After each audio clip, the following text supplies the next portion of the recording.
Setiap kelab pasukan, klien kita yang paling besar sebenarnya adalah penyokong kita. Betul.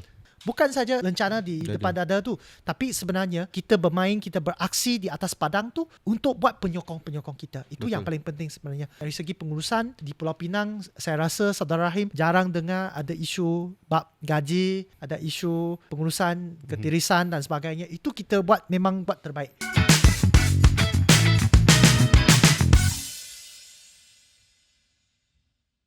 Okay, baik. Assalamualaikum warahmatullahi wabarakatuh dan salam sejahtera. Bersama kami lagi Roket Sembang Santai bersama tetamu khas kita hari ini. Saya nak perkenalkan diri saya dulu. Saya Nur Rahim bin Nasir, Ketua Depsi Damansara dan juga Ahli Majlis Eksekutif Negeri untuk Depsi Selangor. Dan bersama saya adalah Saudara Daniel, Exco Belia Sukan dan Kesihatan Negeri Pulau Pinang, merangkap Adun Padang Lalang. Betul, Baby? Ya, Saudara Rahim, apa khabar Baik. kepada para penonton kita di luar sana? Apa khabar semua?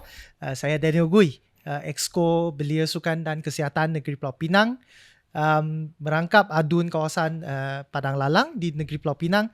Dan kalau nampak apa yang kita pakai hari ini, Hari ni kita pakai JC. Saya pakai JC Selangor dan saudara Daniel pakai JC Penang. memanglah kena sebab kebetulan kebetulan saya juga pengerusi lembaga bagi Penang Football Penang Club juga. FC. Ya, itu adalah salah satu tanggungjawab yang agak besar lah bagi saya. Boleh cerita sedikit tak pasal JC ni? JC nampak cantik lah, macam apa tim dekat EPL tu. Untuk jersey tahun ini memang kita ambil pendekatan untuk design dia cantik sikit. Kalau nampak antaranya di sini kita ada salah seorang penaja kita, iaitu Mak Saleh Barber. Mak Saleh Barber sebenarnya dia satu, boleh katakan, homegrown business dekat Pulau Pinang. Itu memenuhi juga objektif kita, di mana walaupun klub kita, bola sepak kita, kita cuba untuk memberikan ruang kepada usahawan-usahawan tempatan untuk menonjolkan trademark mereka juga. Jadi kita pun pilih salah satunya Mak Saleh Barber, iaitu sebuah kedai gunting rambut yang chain daripada negeri Pulau Pinang lah. Jadi untuk tahun ini jersey memang nampak cantik lah. Dan selalunya kita lihat komen dekat luar sana, memang kita punya penyokong pun kata jersey tu lawa lah, tapi cuma malangnya keputusan untuk musim ini serba kurang sikit lah. Tapi kita akan cuba buat yang terbaik. Masih panjang lagi untuk kita menamatkan musim ini. Tapi itu cabarannya agak besar lah. Betul, season pun panjang lagi lah sebab kita baru separuh season kan. Betul. Betul. So yang syarikat itu dia kira IKS lah, dia macam industri kerja sederhana lah. Betul. Dia kira syarikat yang bermula di Pulau Pinang, di mana kita cuba nak feature jugalah. Sebab memandangkan ini klub yang melambangkan negeri Pulau Pinang, kita ambil kesempatan ini jugalah untuk menonjolkan usahawan daripada negeri Pulau Pinang. Untuk season sekarang ni, setakat ni dah tempat keberapa lah dalam liga, saudara? Buat masa kini, kalau tak silap, kita sekarang di tempat ke-11 kalau tak silap. Tapi masih satu tangga atas daripada Kedah Darul Aman. Tapi kita cubalah buat yang terbaik lah. Tapi memang jauh lah berbanding dengan klub Selangor FC ni. Selangor sekarang tempat kedua lah dalam liga di bawah JDT.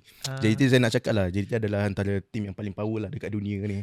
JDT adalah antara pasukan bola sepak yang terbaik di Malaysia ni. Betul, di Malaysia dan juga saya nak tambah lah di dunia lah. Di Asia Tenggara. Betul, kita ucapkan tahniah kepada JDT, baru menang saja perlawanan Asian Champions League tu. Betul. FA Cup baru ni pun dia menang lawan Selangor 6-1. Betul. Saya dekat stadium tu macam alamak. Itu kita pun kata JDT menang Selangor 6-1. Tapi hari tu Pulau Pinang masa away kita kalah 5-0 je. So kalau ikut standard tu kita okey lah sikit lah. Okey lah. Kalau berbanding dengan Selangor, kita okey sikit lah. Apa-apa pun kita tahniah kepada JDT gitu. Saya nak cerita pasal JC saya lah. JC saya ni season lepas punya lah. Betul. Season lepas sebab dia ada macam dia tengok ni Stadium Shah Alam. Sebab time ni kan Stadium Shah Alam nak dirobohkan nak ni. Betul. So dia macam tribute kepada stadium tu lah. So dia macam banyak doodle. Betul. Dan saya difahamkan untuk Stadium Shah Alam sebab memandangkan negeri Selangor akan menjadi tuan rumah kepada Tamasya Sukan Sukma, pada tahun 2026. Jadi saya difahamkan buat masa kini kalau tak silap memang kerja-kerja untuk robohkan dan juga pembangunan semula Stadium Shah Alam. Kita haraplah apabila menjelang tahun 2026 Sukma Malaysia nanti, kita harap kita dapat berjumpa lah dengan insyaAllah Stadium Shah Alam yang baru tu. Sebab sekarang ni pun saya hampir setiap hari lah lalu kat situ. Memang tengoklah proses tu dah hampir separuh lah saya nampak dah roboh. Bumbung dah roboh. Kalau pernah tengok video ada hari tu bumbung tu struktur bumbung tu roboh, adalah tu. Saya rasa itu membawa satu harapan ataupun membawa satu image yang baru lah, khususnya kepada Selangor. Jadi saya pun nak ambil kesempatan ini untuk kongsi sikit tentang Sukma, Tamasya Sukan Malaysia baru-baru ini. Kita ucapkan tahniah kepada Selangor juga sebab keputusan agak baik juga. Di mana juara adalah tuan rumah Sarawak. Iaitu Sarawak. Yang di tempat kedua adalah wilayah Persekutuan KL. Yang ketiga adalah Selangor. Dan yang empat, Saudara Rahim nak teka. Yang keempat tu siapa tu? Ni para Sukma. Sukma. Ni Sukma, betul. Sukma saya tak ingat lah. Sebab hal tu saya ada pergi dengan bos saya, pergi tengok rugby. Tapi saya tak berapa update dengan kedudukan ni. Tapi saya tahulah Selangor adalah tempat ketiga, tuan rumah nombor 1, kedua wilayah, and then Selangor kan. Tapi yang keempat Penang Keempat tu Penang.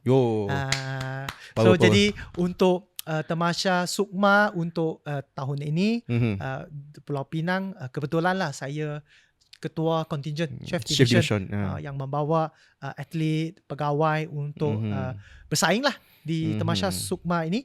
Dan kita rasa amat bangga di mana dengan sumbangan ataupun pengorbanan daripada para atlet kita daripada negeri Pulau Pinang, termasuk jurulatih dan juga Persatuan Sukan, kita berjaya untuk mencapai keputusan yang terbaik dalam sejarah negeri Pulau Pinang sejak penganjuran Sukan Malaysia pada tahun 1986 lagi. So kali ini kita berjaya untuk mencatatkan 41 pingat emas. 41. Itu adalah tu kira target tu berapa emas time tu? Target sebenarnya sasaran kita adalah 40 pingat emas. Tapi dengan usaha gigih kita berjaya untuk melangkau sasaran yang ditetapkan dan mencatatkan 41 pingat emas tu. Untuk para Sukma macam mana pula? Para Sukma kita kali ini pun kita berjaya untuk bersaing. Saya boleh katakanlah negeri Pulau Pinang tu kita kira juara untuk wilayah utara lah. Walaupun kita duduk di kedudukan ke-10, tapi kita juga mencapai satu keputusan yang agak baik. Tapi Saudara Rahim, saya nak kongsikan khasnya berbanding dengan Sukma, dia melibatkan atlet yang normal lah. Tapi untuk para Sukma sebenarnya dia lebih mencabarkan di mana kita perlu memberikan perhatian yang lebih kepada para atlet kita. Itu sebab mereka ni luar biasa. Jadi apabila kita nak encourage mereka, nak memberikan sokongan kepada mereka, kita perlu lebih sensitif dalam cara yang berlainan. Tapi sebenarnya untuk atlet, para Sukma ni mereka memang hebat-hebat belaka. Betul, saya setuju. Bayangkan ada seorang atlet yang bermain dalam tampin bowling. Main bowling.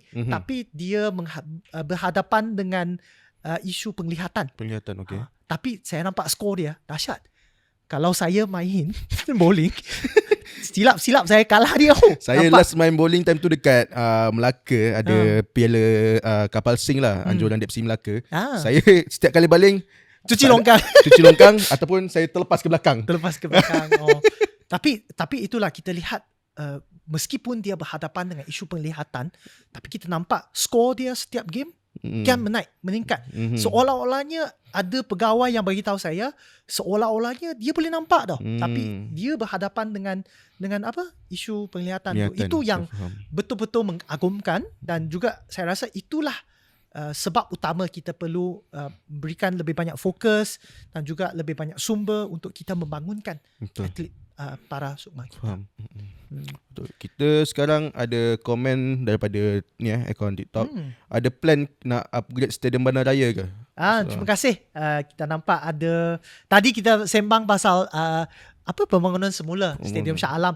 Nah, untuk Stadium Bandaraya, memang Stadium Bandaraya merupakan salah sebuah stadium yang tertua di Malaysia ini, lebih 100 tahun.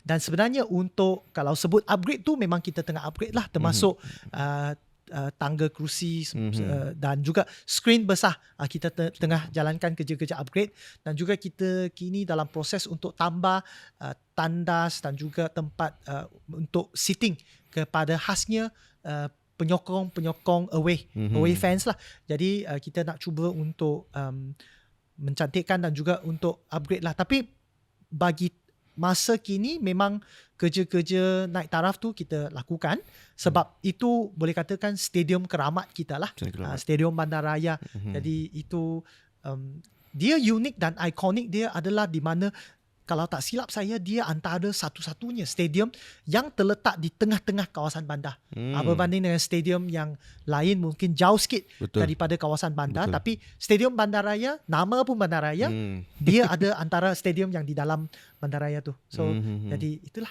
Jadi buat masa sekarang ni, tim main dekat Bandaraya ke kat Batu Kawan? Kita main dekat Bandaraya. Stadium Bandaraya. Saya few time lah pernah dulu, saya 2000 sebelum zaman COVID lah, pernah away ke sana lawan Selangor. So okay lah, saya suka dengan dia punya atmosphere kat situ. Dekat luar pun ada banyak kedai makan, ada apa, mi goreng semua. Betul. So saya suka lah datang makan dulu baru masuk stadium. Betul. So tu macam boleh jadikan contoh macam sports tourism lah untuk di Malaysia ni. Betul. Tapi memang kita pun tengah lihat, selain daripada Stadium Bandaraya, ada Stadium Negeri. Sebenarnya Stadium Negeri Pulau Pinang tu dekat Stadium Batu Kawan lah. Batu Kawan. Jadi untuk Stadium Batu Kawan, kita pun sedang lihat sama ada perancangan untuk membangunkan konsep Sport City. Untuk kita tambah lagi kemudahan dan juga infrastruktur untuk menampung keperluan untuk pelbagai jenis sukan. Tapi kalau kita lihat khasnya, untuk kita lihat kepada pembangunan kemudahan ataupun infrastruktur sukan, masa kini kita pun dari segi perancangan tu, kita kena lihat secara keseluruhan. Sebab satu-satunya kalau kita nak bangunkan sebuah pembangunan, kita tak boleh fikir untuk satu tujuan je. Misal katanya mungkin dalam masa yang lalu, kita nak bangunkan kemudahan sukan tu, kita hanya fikir kemudahan tu untuk satu jenis sukan saja. Tapi dengan adanya banyak jenis sukan yang kini digemari oleh orang ramai di Malaysia ini, kita kena lihat dan juga kita kena fikir jugalah sama ada kemudahan yang kita nak sediakan tu dapat membawa fungsi yang berbeza untuk kita cater kepada semua jenis sukan yang kita ada lah. Okay, komen sikit penguruhan nilai ringgit. Sikit lah. Kita lihat baru-baru ini memang dari segi memang kita nampak ada dasar-dasar kewangan yang tertentu khasnya yang diamalkan oleh Amerika Syarikat. Kita nampak ringgit Malaysia merupakan salah satu mata wang yang dengan prestasi yang agak baik berbanding dengan nilai dolar Amerika Syarikat lah. Jadi kalau kita lihat di kawasan Asia, khasnya Asia Tenggara, kita antara mata wang yang terbaik lah dengan prestasi yang terbaik, dan diikuti oleh Thai Baht sebenarnya. Kita lihat itu adalah satu dasar ataupun polisi ataupun hasil kita boleh nampak daripada pentadbiran yang baik sebenarnya daripada kerajaan persekutuan yang diketuai oleh PMX kita lah, Yang Amat Berhormat Datuk Seri Anwar Ibrahim. Saya rasa itu hanyalah permulaan di mana dengan pengukuhan nilai mata wang ini, kita berharap ada banyak lagi benda yang baik yang akan berlaku. Sebab kalau kita lihat kepada pengukuhan nilai ringgit betul, nilai ringgit Malaysia kalau berbanding dengan dolar Amerika Syarikat tu, walaupun dia lebih baik, tapi yang penting sekali kita harap dengan pengukuhan nilai mata wang ini, kita ada satu keadaan ekonomi yang lebih baik. Yang penting adalah selalu kita pun dengar ada rintihan ke apa ke, benda kita punya situasi ekonomi kini bertambah baik. Tapi apa yang penting sekali adalah kita perlu semua rakyat Malaysia ni dapat rasai dengan adanya tambah baik keadaan ekonomi. Yang penting sekali kita nak orang kita ni rasa manfaat dia lah. Kita harap dengan kekukuhan nilai mata wang ini, banyak benda khususnya untuk berhubung dengan inflasi, berhubung dengan situasi kos sara hidup dan sebagainya, kita akan ada satu pencapaian yang lebih baik. Itu saya rasa adalah yang paling penting dan utama sekali cabaran kepada kerajaan, perpaduan kerajaan Malaysia Madani ini. So yang paling penting sekali, rakyat pun kena sokonglah apa aspirasi kerajaan, kena bantu support supaya sama-sama faham apa benda yang kerajaan kita tengah buat sekarang ni. Okey, jadi saya nak tanya saudara, umur berapa sekarang? Saya sebenarnya tahun ini masuk umur 37 lah. 37. So okeylah, kalau ikutkan dalam DAP ni, kalau DAPC tu kira DAPC veteran lah. Veteran lah. Dah lebih 2 tahun. Walaupun umur saya 37, tapi saya ucapkan terima kasih lah khususnya kepada parti di mana saya telah diberi peluang untuk bertanding buat kali kedua. Masa saya bertanding di kerusi DUN kali pertama, masa tu umur saya 30 tahun. First time saya tu tahun 2018. 2018 ya. Yang berlainan sikit dari segi pengalaman saya mungkin berbanding dengan wakil rakyat lain. Pada tahun 2018, masa saya pertama kali tanding, saya tanding kerusi di kawasan pulau. Dalam pulau, okay. Dalam pulau. Tapi baru-baru ini pada tahun 2023, kerusi yang saya tandingi dan dimenangi iaitu kerusi DUN Padang Lalang tu sebenarnya di kawasan Seberang Perai. Di kawasan Bukit Mentajam. Bukit Mentajam, okey. Betul. Parlimen Obis Tourism lah. Jadi saya boleh katakan antara wakil rakyat yang pernah mewakili kerusi di kawasan pulau dan juga kawasan Seberang Perai. So it makes me betul-betul punya orang Penang lah. Penangite lah. So yang dalam pulau tu dulu DUN Pengkalan Kota kalau tak silap. Betul. Okay. DUN Pengkalan Kota adalah kerusi DUN yang paling kecil di dalam negara ini. Itu betul. Paling kecil. Saya ingatkan bos saya punya yang paling kecil Kampung Tungku. Kampung Tungku besar. Kampung Tungku besar ke? Kerusi DUN Pengkalan Kota, jumlah keluasan dia adalah 1 kilometer persegi. Kecil. 1 kilometer persegi. Betul. Kalau jalan kaki 3 jam boleh jalan habis. 3 jam 4 jam kalau nak ronda kawasan jalan kaki tau, bukan bawa motor, bukan bawa kereta tau. Jalan kaki 3-4 jam boleh habis. Kira kalau macam time campaign Pilihan Raya tu, kira sehari boleh habis lah. Tapi walaupun dari segi keluasan tu kecil, banyak flat. Banyak flat tinggi lah. Masa tu sebab dia antaranya kawasan perumahan yang paling awal, khususnya di kawasan Bandar Georgetown. Jadi ada banyak bangunan flat lah. Itu adalah cabaran dia lah. Dia kena jalan tangga. Berapa jumlah pengundi kat situ? Kita ada lebih kurang 20 lebih ribu orang. Walaupun bayangkan dia adalah kerusi DUN yang paling kecil, dia juga adalah kerusi DUN yang paling padat dari segi kepadatan penduduk dan juga pengundi. Dia adalah nombor 1 di negara Malaysia juga. Faham. So daripada segi bila dah berpindah ke bertanding di seberang di kawasan ni, so apa yang boleh nampak perbezaan ketara dia punya tu? Saya rasa yang berbezanya adalah untuk kerusi DUN Pengkalan Kota tu, dia kira sebahagian daripada Georgetown tu. Jadi dari segi perbandaran, proses pembandaran, urbanization tersebut, di kawasan DUN Pengkalan Kota tu banyak sebenarnya golongan warga emas. Yang boleh kata peneroka bandar generasi yang awal tu. Jadi banyak mereka adalah blue collar. Jadi banyak yang warga emas. Jadi pendekatan tu berlainan. Tapi berbanding dengan kawasan kerusi DUN yang saya sedia ada sekarang, ramai lagi golongan belia sebenarnya. Ada banyak orang muda dan juga dinamik untuk kedua-dua kerusi DUN tu berlainan. Dan juga tambahan lagi, kerusi DUN lama saya, DUN Pengkalan Kota tu di bawah tapak warisan dunia Georgetown. Jadi kalau tuan-tuan saudara-saudara ingat, sampai Penang pergi itu Klan Jetty, Jiu Jetty ke Tan Jetty, itu di kawasan Pengkalan Kota. Itu yang keunikan dan keistimewaan dia. Tapi sekarang dekat Bukit Mentajam tu, betul-betul Pekan Bukit Mentajam tu adalah di dalam kawasan DUN Padang Lalang. Jadi Pekan Bukit Mentajam tu merupakan satu pekan yang penuh dengan sejarah. Salah sebuah pekan yang lama sejarahnya. Dan di dalam kawasan DUN Pengkalan Kota, Padang Lalang, terdirinya Sekolah Tinggi Bukit Mentajam, BM High School. BM High School adalah sekolah kepada banyak orang yang sangat famous.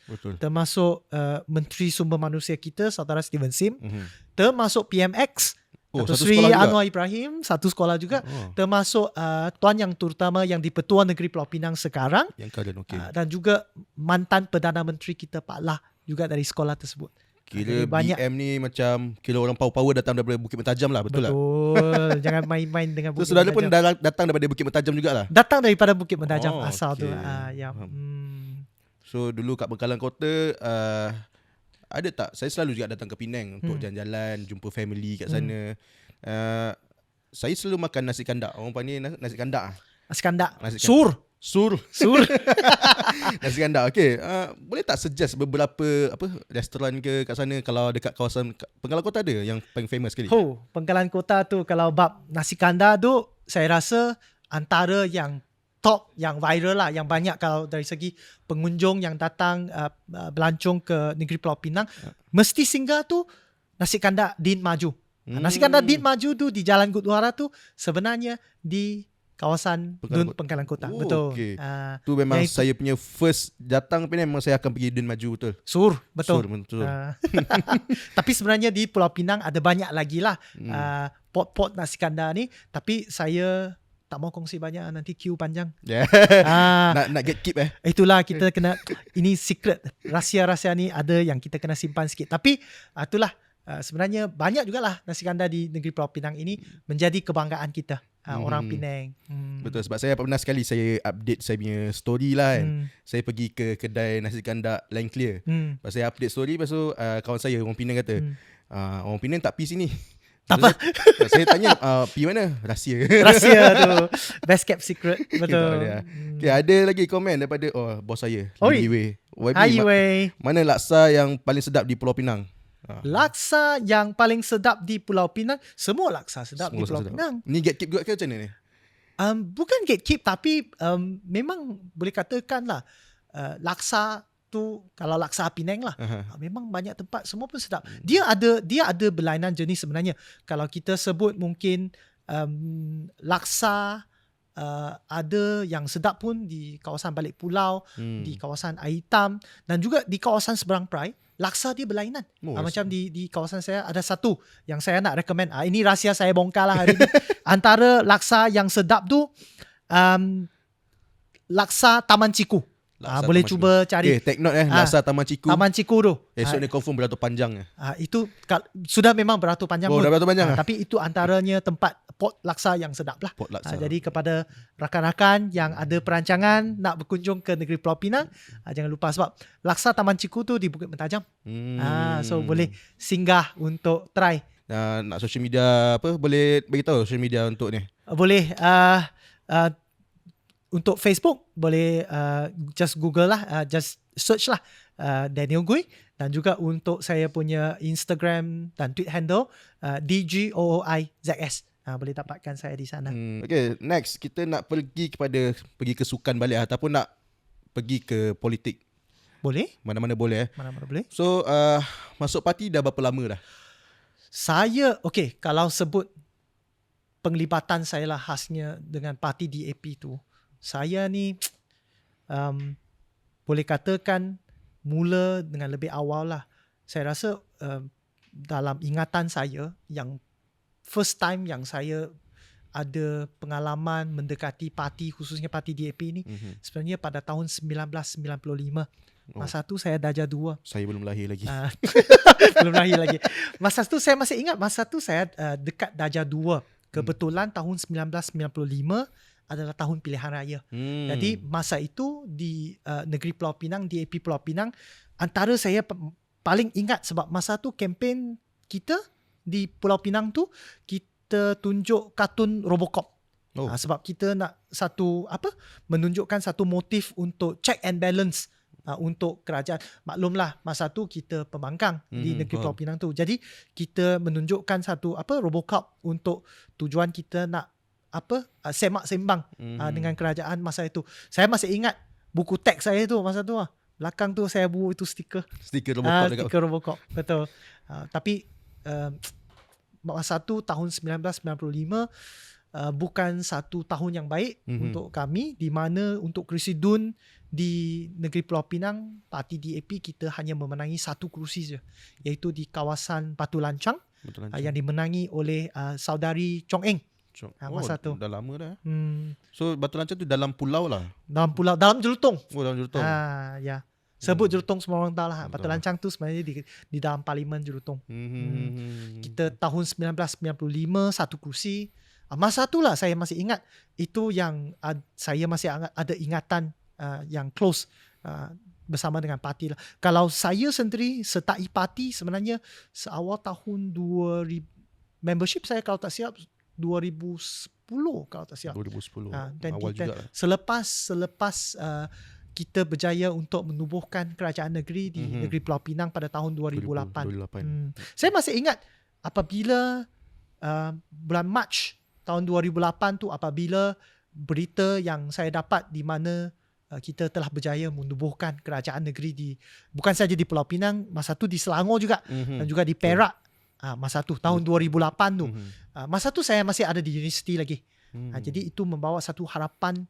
Saya rasa itu membawa satu harapan kepada banyak orang di mana status quo di negara ini sebenarnya boleh diatasi, di mana ada peluang, kita nampak harapan di mana rakyat Malaysia ini inginkan satu tadbir urus yang baik. Betul. Inginkan satu politik yang lebih baik lah daripada politik yang lama-lama.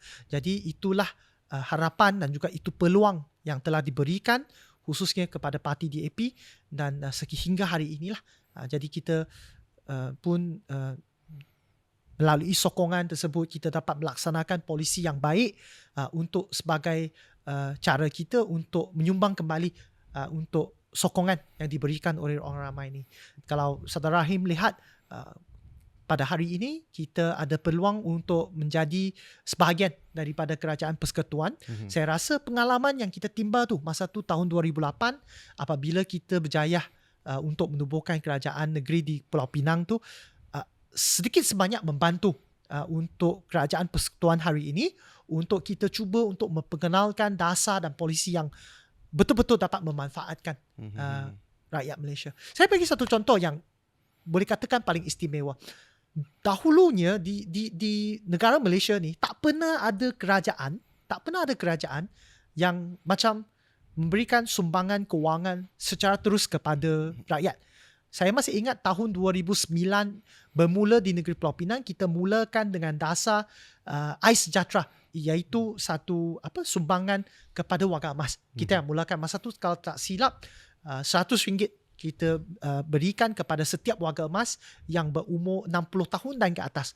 Jadi lepas tu kita nampak ada contoh-contoh lain seperti BRIM lah yang menawarkan sumbangan kewangan secara langsung sebagai satu cara ataupun kaedah untuk kita membantu khususnya dari segi menangani isu kos sara hidup dan sebagainya. Dan kita lihat polisi yang baik tu buat masa kini di bawah kerajaan persekutuan sekarang, kita masih mengamalkan ada dasar-dasar kebajikan, bantuan secara tunai dan kewangan secara langsungnya kepada segmen-segmen masyarakat yang memerlukannya juga. Jadi untuk bantuan kewangan sampai sekarang still ada lagi lah. Masih ada. Berapa dia punya amount dia? Dia dulu masa kita mulakan RM100 dan telah pun dinaikkan sehingga ke ringgit Malaysia 200. Oh, 200 untuk warga emas. Dan juga ada segmen-segmen yang berlainan, contohnya kepada golongan OKU, kepada golongan ibu tunggal dan sebagainya.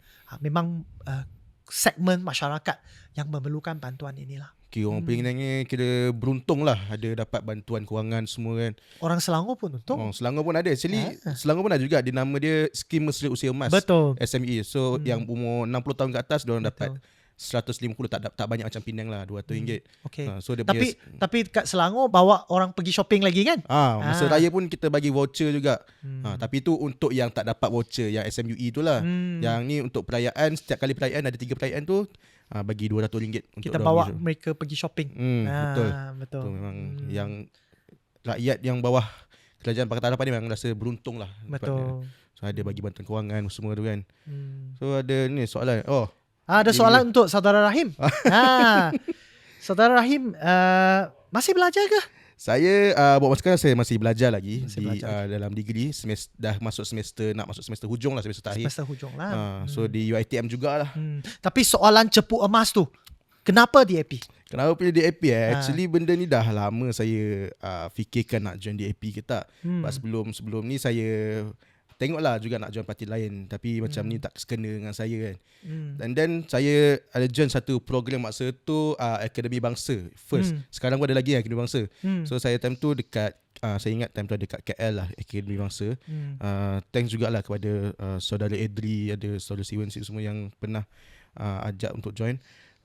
Dari situ saya macam terbuka saya punya fikiran lah. Macam masa saya kat UiTM, saya macam fikiran saya tertutup. Macam saya fikir parti ni tak elok lah. Yang waktu tu macam selalu dimomokkan. Dimomokkan parti yang Pakatan Harapan saya macam PKR, DAP, Amanah semua tu macam tak elok lah bagi untuk mahasiswa time tu kan. Jadi saya macam terbuka hati nak join program tu masa tu. Masa tu 3 hari 2 malam lah ada ni. And then ada juga Ustaz Hakim. Ustaz Hakim lah yang macam banyak macam membuka minda saya untuk macam doktrin lah kisah cerita. Saya rasa bukan doktrin lah, dia lebih kepada memperkenalkan konsep tu lah. Betul, konsep. Dengan lebih betul kepada Saudara Rahim, saya rasa. Betul. Memang time tu saya kalau boleh nak ajak orang ramai join lah program tu masa tu lah. Tapi saya sekarang ni banyak kat Penang kan dia punya program tu. Jadi dah start daripada situ saya tak terus tiba orang lah. Saya habis dia program tu, saya fikir, perhati dulu. Saya perhati dulu. Saya Google lah tengok semua. And then saya bincang dengan mak saya. Mak saya time tu pun dia bukan tak setuju, dia kurang setuju saya join. Dia tanyalah, kenapa nak join parti Cina? Saya jawab, mana ada parti Cina? DAP ni kan parti untuk semua kaum. Dia macam kurang percaya lah. And then ada sekali tu ada satu program kat Shah Alam. Anjuran siapa saya tak ingat, tapi ada saudara Steven, ada Syakir, and then ada few lah. Ni. Dari situ saya tengok cara penyampaian diorang, penerangan mengenai parti. Dari situ saya dah tekad, saya dah berani. Saya sibuk orang terus malam tu. So tapi macam Saudara Rahim kata tadi lah, sebenarnya selalulah parti DAP ni dimomokkan seolah-olahnya dia satu parti yang hanya ada satu kaum saja. Betul. Kaum Cina je. Tapi sebenarnya parti DAP ni sejak penubuhan dia pada 1966, kita sebenarnya sepanjang sejarah perjuangan parti ini, kita ada banyak pemimpin dari berbilang bangsa dan kaum sebenarnya. Dan sebenarnya parti DAP adalah sebuah parti pan Malaysia, di mana kita adalah antara parti politik di negara Malaysia ini yang paling awal menjejak langkah ke Sabah dan Sarawak, menjadikan parti ini sebuah parti Malaysia lah, pan Malaysia lah. Kita ada wakil rakyat daripada dusun, kita ada wakil rakyat daripada Iban, kita ada wakil rakyat, antaranya sebenarnya di komposisi parlimen, sebenarnya parti DAP, kita antaranya wakil rakyat dengan wakil rakyat yang berbangsa India, kaum India yang paling ramai sebenarnya. Paling ramai, betul. Itu adalah keunikan parti DAP lah sebenarnya. Betul. Masa saya mula join pun memang time tu dah, macam mana cakap saya join tapi saya terus ikut YB lah. Saya tu saya dengan YB Lim Yiwei. Dia lah yang macam banyak bawa saya pergi program semua. Jadi di situ saya terbuka minda saya. Okay, DAP ni adalah satu parti yang memberi khidmat kepada rakyat. So saya suka macam program yang bagi bantuan apa semua. So sesuai dengan diri saya lah. Jadi saya memang suka benda macam tu. Dan saya terus terikat dengan parti. Tapi tadi Saudara Rahim pernah sebutlah pengalaman kenapa Saudara Rahim pilih parti DAP. Bagi saya, selain daripada pengaruh yang lebih awal tu lah, masa saya darjah 2 tu, apa yang betul-betul memberikan saya inspirasi tu sebenarnya apabila saya tengah meneruskan pengajian saya, degree saya sebenarnya, saya adalah graduan Universiti Malaysia Sabah. 3 tahun saya ada di Kota Kinabalu. Dan apa yang betul-betul menginspirasikan saya untuk memberi perkhidmatan dan sumbangan kepada masyarakat adalah apabila saya ada di Sabah tu, maklumlah meskipun negeri Sabah adalah sebuah negeri yang penuh dengan sumber alam semula jadi dan sebagainya, tapi dari segi ekonomi, pendapatan penduduk dekat sana antaranya yang paling banyak cabaran. Sebenarnya itu pengalaman yang betul-betul memberikan saya inspirasi kepada saya. Saya berfikir sendirilah, kalau sekiranya ada benda yang saya boleh buat, saya boleh memberikan sumbangan saya supaya komuniti saya, masyarakat di sekeliling saya tu dapat lebih elok. Maksudnya kualiti kehidupan dan sebagainya kalau boleh jadi lebih elok, itulah benda yang saya nak memberikan sumbangan lah. Itu sebab lepas habis tamat pengajian je, parti DAP lah. yang platform yang saya pilih untuk menyumbanglah kepada masyarakat. Jadi saudara masa join parti tahun 2010 tu, join secara full time ke ada benda lain yang saudara buat? Full time. Oh, tu full time. Masa tu full time. Full time maksud tu kerja dengan YB ke? Saya mula macam saudara Rahim juga membantu Adun. Selain daripada itu, lepas tu saya pernah berkhidmat sebagai staff kepada ibu pejabat Parti DAP di Pulau Pinang. Di Penang, okey. Di Penang, staff kepada ibu pejabat. Lepas tu saya nasib baik ada peluang untuk menjadi pegawai khas kepada ahli Exco di negeri Pulau Pinang, dan selanjutnya diberi peluang lah untuk bertanding pada tahun 2018 di Pulau Pinang. Macam mana nak ahli jadi DAP? Perak kuat ni. Sebenarnya ibu pejabat DAP Perak tu kalau tak silap memang dekat Ipoh. Kalau ada yang berminat mungkin nanti kita boleh PM. Boleh terus PM boleh. akaun TikTok boleh kan? Tapi kalau ada website DAP pun boleh juga. Boleh dapatkan. Kalau tak silap, kalau kawasan Ipoh tu kalau tak silap memang ibu pejabat DAP Perak tu dekat Ipoh. Betul. Jaket. Oh, daripada Nalina. Pakai jaket apa tu? Oh, Startup Fest. Oh, okey. Ni PJ Startup Fest.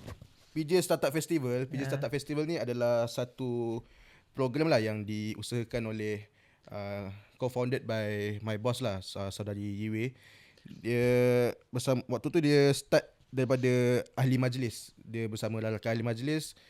Dia anjurkan PJ Startup Festival lah untuk mengumpulkan company startup dalam satu ekosistem yang sama lah untuk macam tunjukkan apa kepada rakyat apa itu startup semua. So ini ni yang 2024 punya. Baru dianjurkan pada bulan Ogos, 17 Ogos, 18 Ogos yang baru-baru ni. 2 hari. So inilah dia punya jaket, ada benda selangor semua ni. Bagusnya sebab kalau bab untuk syarikat startup ini memang kita perlukan banyak sokongan juga sebenarnya dari pelbagai komuniti masyarakat, dan saya percaya ini PJ Startup Festival ini satu program ataupun platform yang baik sebenarnya untuk menunjukkan company-company startup ini. Dan di negeri Pulau Pinang juga kita ada Startup Seed Fund juga. Kita telah menyediakan satu dana untuk kita membantu kepada syarikat-syarikat startup yang berminat untuk memulakan perniagaan mereka di Pulau Pinang lah. Khasnya negeri Pulau Pinang ini terkenal dengan sektor E&E, di mana banyak kilang yang menghasilkan bahan yang diperlukan untuk menghasilkan produk. Jadi itu salah satu galakan yang dilaksanakan oleh Kerajaan Negeri Pulau Pinang untuk startup di Negeri Pulau Pinang ini. So Kerajaan Negeri Pulau Pinang ada anjurkan ke untuk macam startup fest ke apa dekat sana? Kita ada banyak, dan juga sebenarnya untuk dari segi keusahawanan syarikat startup tu memang kita ada banyak sokongan lah, khususnya daripada Invest Penang, salah satu syarikat milikkan Kerajaan Negeri yang membantu dari segi kalau kita sembang tentang syarikat startup, mungkin bab perakaunan, bab kewangan tu mereka kekurangan pengalaman yang sebagainya, kita akan bantu dari segmen-segmen tersebut. Misal katanya dari segi pengurusan kewangan, dari juga pengurusan dari segi isu undang-undang juga. Itu adalah antaranya benda yang kita memberi sokongan lah kepada syarikat-syarikat startup ini. Kira lengkap lah semua sokongan yang diberikan oleh Kerajaan Negeri pada syarikat ni kan. Okay, ada soalan. YB bos yang garang tak? Tu soalan cepuk emas tu. Saya rasa tak kot. Tak, dia tak garang, dia baik. Dia baik. Tadi dah jumpa kan? Tadi jumpa. Dia seorang yang lemah lembut, baik. Tapi masa dalam dewan tu kalau benda yang perlu beliau ucap tegas dan point out tu, itu tegas. Itulah saudari Yue. Dia mana-mana YB pun sama je. Dia tak garang tapi dia tegas. Dia baik. Naik gaji ya bos. Ada soalan lagi apa? Susah tak jadi exco? Susah. Susah lah sebenarnya. Yalah. Bukan sebuah satu pekerjaan yang boleh katakan senang, tapi bagi saya kesusahan tu adalah apa yang memberikan saya kepuasan, satisfaction tu. Kita harap dengan kesusahan kerja kita, dasar yang kita buat, polisi yang kita buat tu adalah untuk supaya rakyat di negeri Pulau Pinang dapat merasai kebaikan tu. Itu yang menjadi benda yang memberikan saya kepuasan yang teramat lah. Kalau kita susah payah buat kerja. Macam baru-baru inilah kalau katakan membawa contingent Sukma Pulau Pinang, kita memang bersusah payah lah bersama dengan atlet kita. Kita nak aturkan benda yang terbaik untuk atlet kita, kepada pasukan kita, perjalanan dan sebagainya. Peruntukan, funding dan sebagainya memang susah lah. Tapi mendapat kepuasan tu apabila kita berjaya mencatatkan keputusan yang terbaik dalam sejarah negeri Pulau Pinang tu. So itu for me is a satisfaction, dan saya rasa itulah yang menjadi kebanggaan kepada semua warga Pulau Pinang juga. Kira macam peringkat Sukma ni bagus lah untuk kita tonjolkan bakat-bakat baru untuk wakil negara pada masa akan datang. Betul. So dah lama jadi Exco, dah dalam berapa tahun? Dah masuk 2 tahun. Baru masuk habis genap 1 tahun, 1 tahun lebih. Oh yalah, baru election tahun lepas. Betul. So nak tanya mengenai role of government lah dalam pembangunan sukan di peringkat negeri. Mungkin saudara boleh komen sikit tak? Saya rasa peranan yang boleh dimainkan oleh kerajaan, kalau seperti mana Saudara Rahim kata, di peringkat negeri tu sebenarnya kerajaan negeri memainkan peranan yang amat penting. Bukan saja dari segi sokongan yang kita boleh beri kepada persatuan sukan. That is one thing, kepada atlet kita, dan juga di mana aspek yang antaranya yang paling penting di bawah kerajaan negeri adalah kita mewujudkan infrastruktur ataupun kemudahan sukan yang akan mendorong kepada penlibatan lebih banyak lagi, lebih ramai lagi kalangan rakyat Pulau Pinang untuk mengamalkan satu gaya hidup yang lebih aktif. Tapi saya nak kongsikan di sini juga sebab untuk gaya hidup yang lebih aktif, meskipun baru-baru ini kita dapat lihat kajian National Health and Mobility Survey NHMS pada tahun 2023 telah menunjukkan sebenarnya secara amnya rakyat Malaysia ni, kalau kita sebut bab gaya hidup yang aktif, kita sebenarnya menurun sikit lah. Contohnya kat sini. Banyak yang kita, itulah orang Malaysia ni suka couch potato banyak tu. Tapi kalau berbanding dengan statistik yang kita dapat untuk negeri Pulau Pinang ni, dia tak serupa dengan trend keseluruhan Malaysia. Sebenarnya di negeri Pulau Pinang ni, gaya hidup aktif tu ada peningkatan. Kita boleh lihat di negeri Pulau Pinang ini, itulah Saudara Rahim, tadi ada soalan tanya saya, susah tak jadi Exco? Exco sukan, Exco yang portfolio yang saya pegang ni, hampir setiap hujung minggu saya kena bangun awal tu. Pukul 5, pukul 5.30 pagi kena bangun awal. Kenapa? Pergi jogging. Kalau bukan pergi jogging, saya kena pergi flag off. Ada larian, ada jalan kaki, ada hiking, ada berbasikal dan sebagainya. Memang kalau di negeri Pulau Pinang ini kita dapat lihat hampir setiap hujung minggu banyak padat dengan aktiviti acara sukan ni. Termasuk Penang Bridge International Marathon yang biasanya dianjurkan untuk akhir tahun ini. Itu salah satu ikon kepada aktiviti sukan untuk negeri Pulau Pinang. Termasuk Pesta Perahu Naga yang ada di Pulau Pinang. So banyaklah yang program yang kita nak dapat lihat. Itu satu-satu benda saya rasa baik, di mana kerajaan negeri sebenarnya memainkan peranan yang penting untuk mewujudkan satu situasi ataupun satu environment yang mendorong kepada pembangunan sukan. Bukan saja sukan untuk elite sports, bukan saja sukan secara kompetitif, tapi sukan untuk riadah dan santai. Itu agak penting juga. Betul. Selain daripada Exco sukan, saudara juga adalah Exco kesihatan kan. So ada soalan daripada Lim Yue, Lim Yue. YB boleh kongsi kebersediaan Pulau Pinang untuk menangani Mpox sekiranya merebak? Okey, untuk situasi Mpox ini, buat masa kini memang bersama dengan Kementerian Kesihatan Malaysia dan juga Jabatan Kesihatan Negeri Pulau Pinang, memang kita dalam keadaan siap-siagaan lah, di mana saringan di setiap laluan masuk antarabangsa, termasuk di lapangan terbang antarabangsa dan juga di pelabuhan tu, memang kita mengamalkan kesiapsiagaan yang paling tinggi lah. Di mana untuk negeri Pulau Pinang buat masa kini, selepas Pertubuhan Kesihatan Sedunia WHO telah mengeluarkan amaran tentang gejala Mpox ini, buat masa kini ada 7 kes disyaki didapati di negeri Pulau Pinang.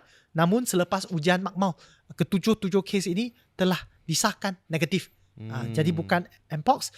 Kita masih terus pantau dengan adanya sama ada situasi gejala ini, dan kita berharap dengan kerjasama yang baik daripada Kementerian Kesihatan Malaysia, dan penting sekali kita cuba untuk amalkan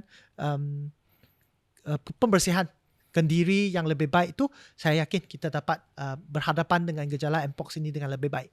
Oh, ada soalan Penang FC. Penang Balik FC. ke bola juga. Kalau kalah, saudara kena kecam ke? Saya rasa itulah senario, boleh katakan, bola sepak di tanah air kita, di mana sebenarnya penyokong kita sangat berpassionate, mempunyai passion. Jadi kalau kata game kalah tu, kalau tak kena kecam tu macam pelik juga kan.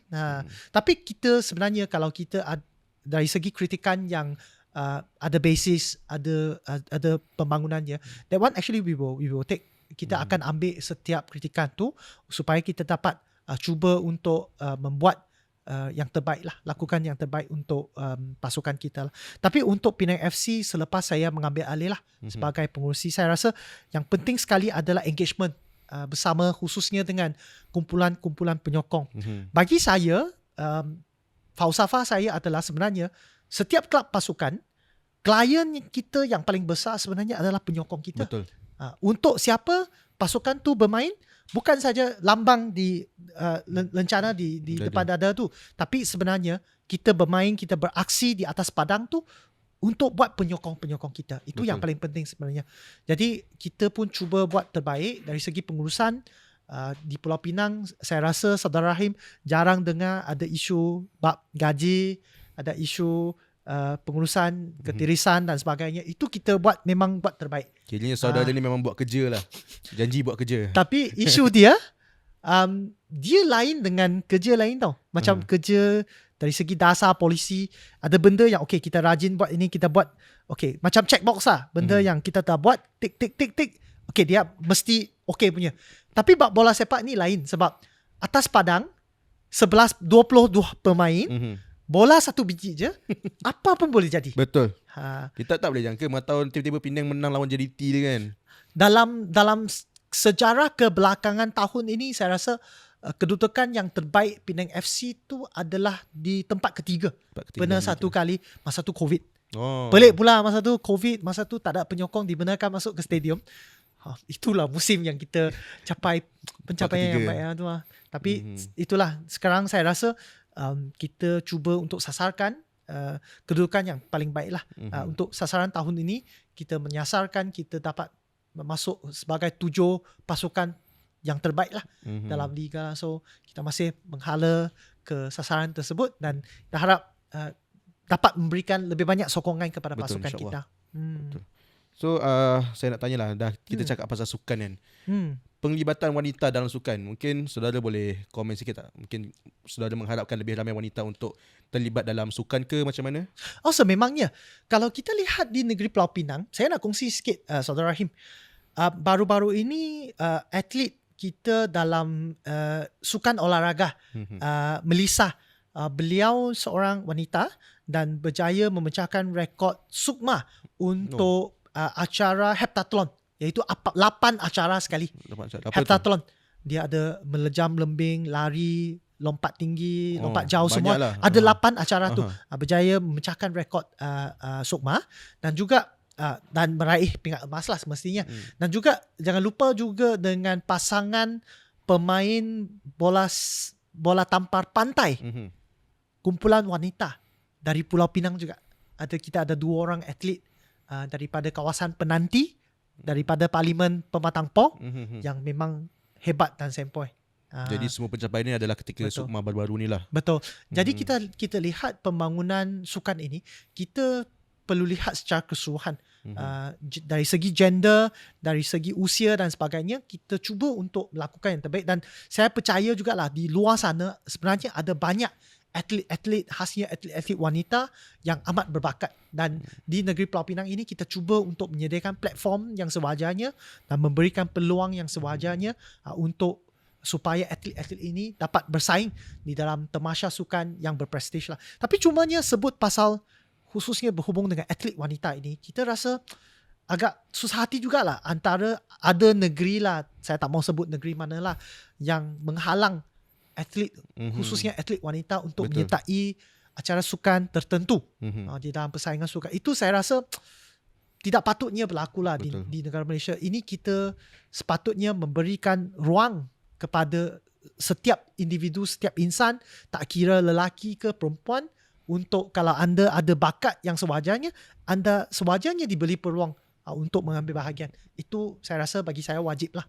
Dan itu apa benda yang kita akan teruskan.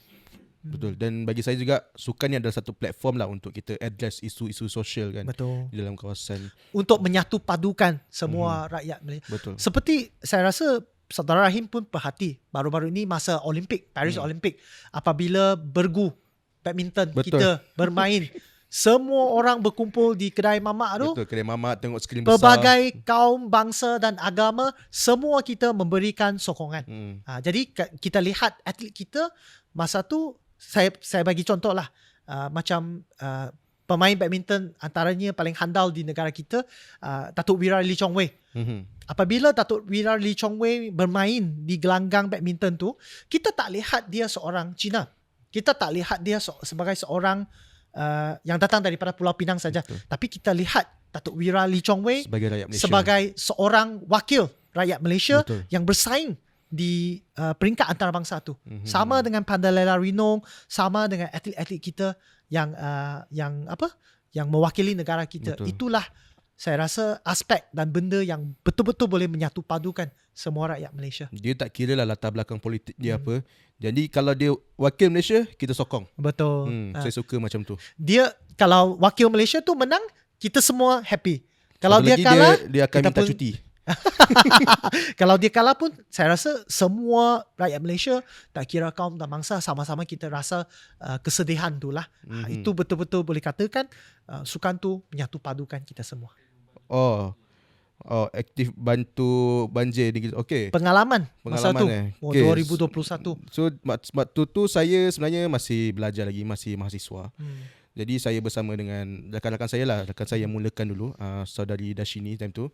Kita bersama-sama dengan beberapa NGO di negeri Selangor.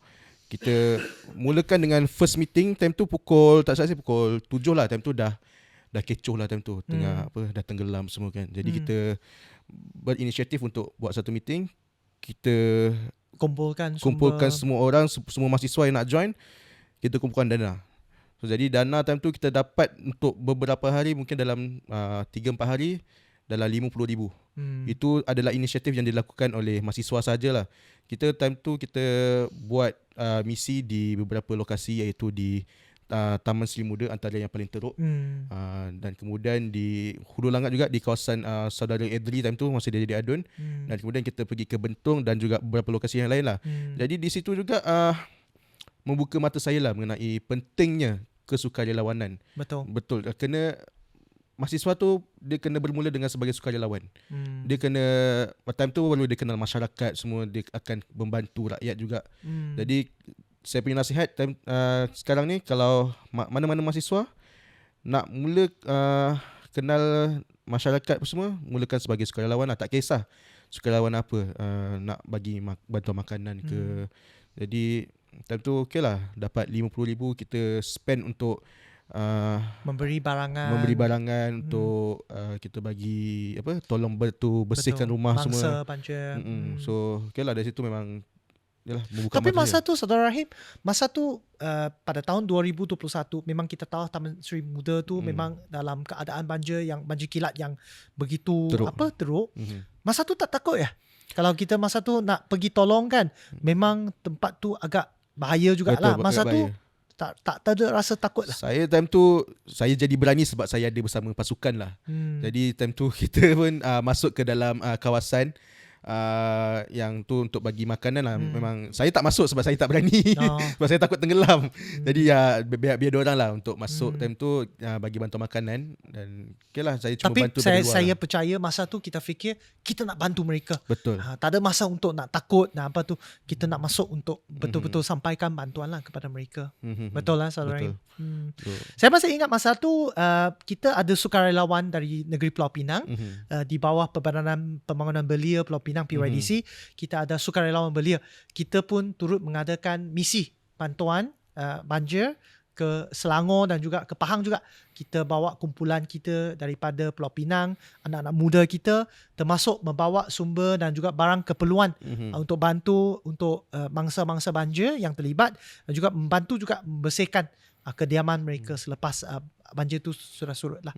Saya rasa semangat kesukarelawan tu seperti mana Saudara Rahim kata tadi, adalah satu peluang ataupun platform yang membolehkan khususnya golongan belia, anak-anak muda dapat mendekati masyarakat dengan lebih baik lagi. Betul. Kalau betul, kita dapat bermula daripada itu, semangat kesukarelawanan tu, itu adalah benda yang terbaik untuk menjalinkan hubungan erat di antara golongan belia, mahasiswa bersama dengan masyarakat. Betul. Jadi saya nak ada beberapa soalan lagi. Banyak soalan saya sebenarnya nak tanya. Jadi saya nak tulis kepada komen lah daripada saudara. Soalan panas. Apa Oi, ketua pemuda ni, aduh. Kita ambil soalan yang atas dulu lah. Apa nasihat terbaik kepada anak muda yang berminat nak masuk politik? Saudara Rahim ada nasihat ataupun bagi saya lah. Saudara start dulu. Nasihat terbaik kepada anak muda yang berminat masuk politik. Okey. Ada di kalangan khasnya anak-anak golongan belia. Macam dalam kerja saya, portfolio saya, salah satu portfolio saya sebenarnya adalah berkenaan dengan hak ehwal belia. Jadi dalam kerja saya, kita banyak buat outreach lah. Banyak ada sesi yang kita sembang santai khususnya dengan golongan belia. Tapi saya dapat boleh lihatlah satu situasi. Sebenarnya golongan belia pada masa kini ni, lihat politik tu macam seolah-olahnya politik tu benda yang tak baik. Politik tu jahat. Politik tu mungkin kurang sesuai kepada golongan belia hari ini. Tapi sebenarnya di dalam aspek kehidupan kita semuanya berkaitan dengan politik. Bil elektrik, walaupun bil elektrik tu lampu yang kita ada, bil elektrik tu dia ada kaitan dengan polisi, dasar bahan bakar dan juga banyak polisi di belakang takbir berkenaan dengan bekalan elektrik. Banyak lagi dalam kehidupan kita. Pendidikan, soal ekonomi, soal kos sara hidup, semua ni ada kait rapat dengan politik. Selalunya kalau saya nasihat anak muda, sekiranya anda tidak ambil peduli tentang politik dalam kehidupan anda, itu politik akan datang ambil alih kehidupan anda. Jadi kalau ada peluang yang diberikan, memang sememangnya saya menggalakkanlah semua anak muda untuk turut terlibat dalam politik ini, untuk membentuk satu politik ataupun situasi yang positif dan yang menjurus kepada pembangunan gaya hidup ataupun pembangunan situasi kehidupan yang lebih baik. Misal katanya tadi Saudara Rahim turut kongsikan tentang pengalaman. Kita ambil kesempatan itu untuk membantu mangsa banjir. Tapi sebenarnya kalau melibatkan diri dalam politik, dasar dan polisi yang kita boleh cuba untuk melakukan perubahan ataupun impact dari segi perancangan bandar, dari segi pengurusan bencana, dari segi sistem pengairan dan saliran. Ini adalah langkah-langkah politik, kaedah-kaedah politik yang dapat mengatasi masalah yang dihadapi tersebut. Jadi itu yang saya nak sampaikan khususnya kepada anak muda golongan belia di luar sana tu. Jangan takut dengan politik. Anda lah penentu kepada situasi politik yang anda inginkan. Betul. Dalam masyarakat kita, dalam negara kita. Jadi saya memang galakkanlah anak muda untuk take charge, untuk libatkan diri dalam politik. Betul. Kita perlukan lagi ramai anak muda lah dalam politik sekarang. Betul. Terus berjuang untuk rakyat Malaysia. Jadi saya punya macam pandangan saya pula untuk penlibatan anak muda dalam politik. Tak kisahlah masuk mana-mana parti politik pun. Betul. Yang penting jangan terlalu taksub. Bila dah masalah terlalu taksub ni, jadilah macam kes menghina pemimpin apa semua. Jangan terlalu taksub. Kalau nak masuk DAP, boleh kontak saya. Boleh kontak saya. So kalau DAP anak muda ni, kita ada satu platform yang kiranya kalau UMNO ada pemuda UMNO, kalau PKR ada angkatan muda, kalau dalam DAP kita ada DAPSI, Pemuda Sosialis DAP. Jadi untuk DAPSI ni dia punya tahap sehingga umur 35 tahun, maksimum 35 tahun. Jadi yang baru mula nak berjinak dalam politik, saya sarankan untuk tengok dulu mana yang okey. Tapi kalau masuk DAP, boleh masuk mana-mana cawangan, mula-mula daripada cawangan. Mungkin kalau ada dalam mahasiswa ke, boleh bermula daripada, kita ada satu mahasiswa roket. So untuk platform untuk mahasiswa juga. Dan kalau yang dah lepas daripada mahasiswa, boleh join cawangan dan berhubung dengan mungkin pengurusi cawangan ke, untuk turut terlibat dalam menjayakan program apa semua di peringkat belia. Dan kita ada platform lah untuk ni, namanya DEPSI. Jadi saya adalah ketua DEPSI di Kawasan Damansara. bahagian Damansara. Jadi kalau nak ni, boleh hubungi saya lah, mungkin di social media saya kalau nak join. Saya perlukan kami perlukan lebih ramai anak muda lah untuk terlibat dalam segala program di dalam parti DAP.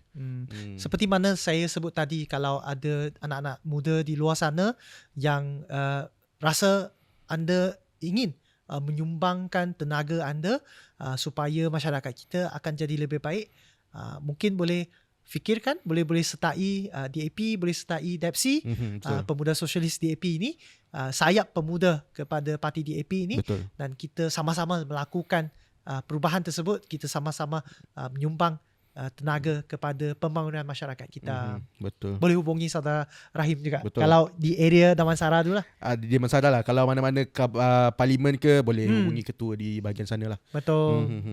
Ya, Ada okay. soalan lagi tak? Daripada saudara kami, Daniel dan Ini kita rasa nak jawab lah, saudara Daniel Rahim. dan Rahim masih bujang ke? Okey, saya masih bujang. Okey.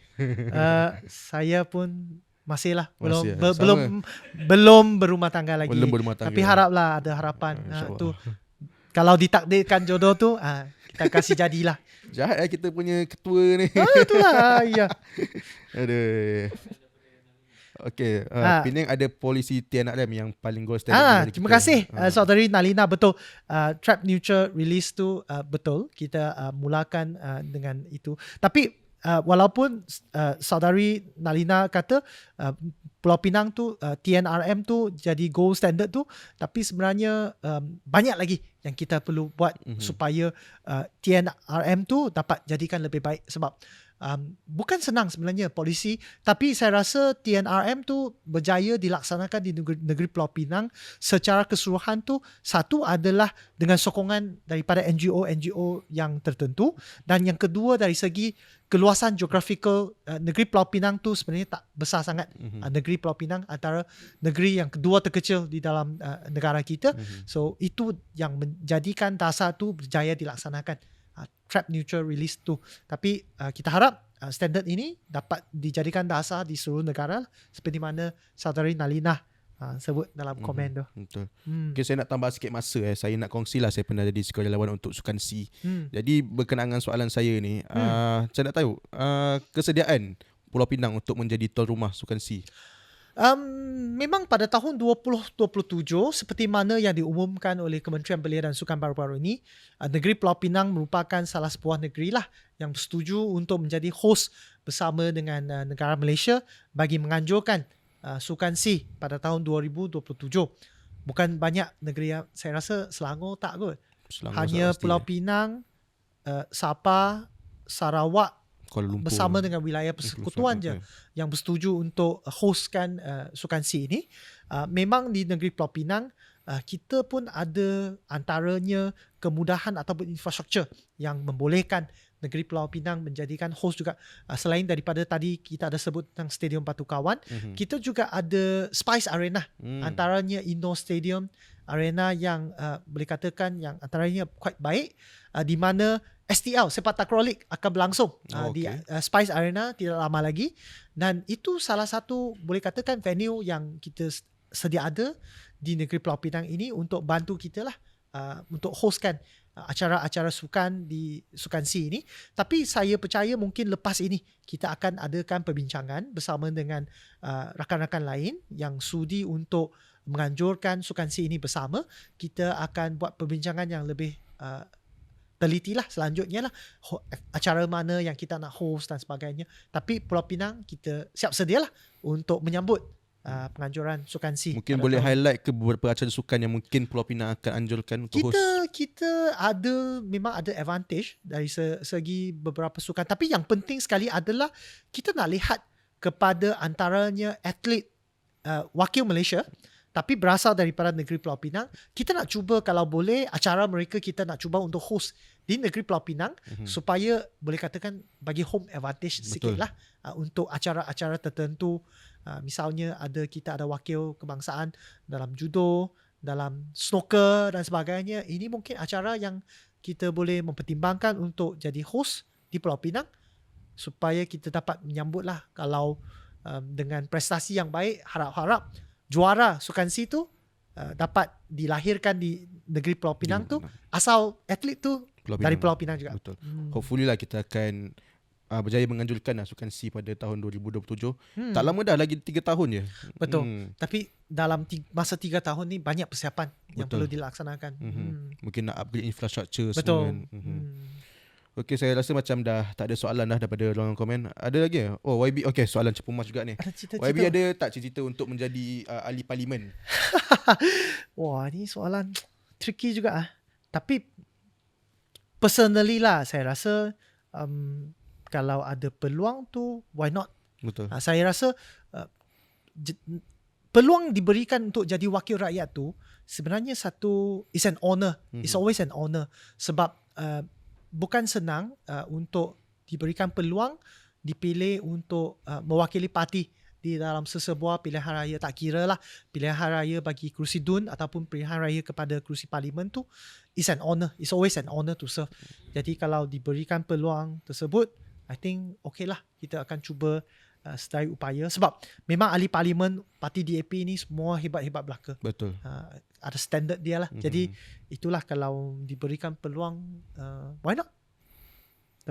Kita boleh ambil contoh lah beberapa ahli parlimen daripada negeri Pulau Pinang macam saudari Shelina, ada saudara Ram Kapal. Ram Kapal, betul. Betul. So apapun, jangan lupa ahli parlimen Bagan saudara Lim Guan Eng. Betul. So apa-apa pun benda tu adalah atas pada arahan parti lah untuk berkhidmat di mana. Kan? It's always an honor to serve. Betul. Menjadi kebanggaan. Jadi saya rasa macam dah tak ada soalan daripada ruangan komen, mungkin kita boleh tutup. Okay. Jadi terima kasih kepada saudara Daniel, ahli parlimen pula. Adun Padang Lalang dan juga Exco Belia Sukan dan Kesihatan Negeri Pulau Pinang untuk bersama kita pada malam ini dalam Roket Sembang Santai anjuran DAP Malaysia. Dan terima kasih. Kita jumpa lagi pada minggu hadapan mungkin pada waktu dan masa yang sama. Dan macam host.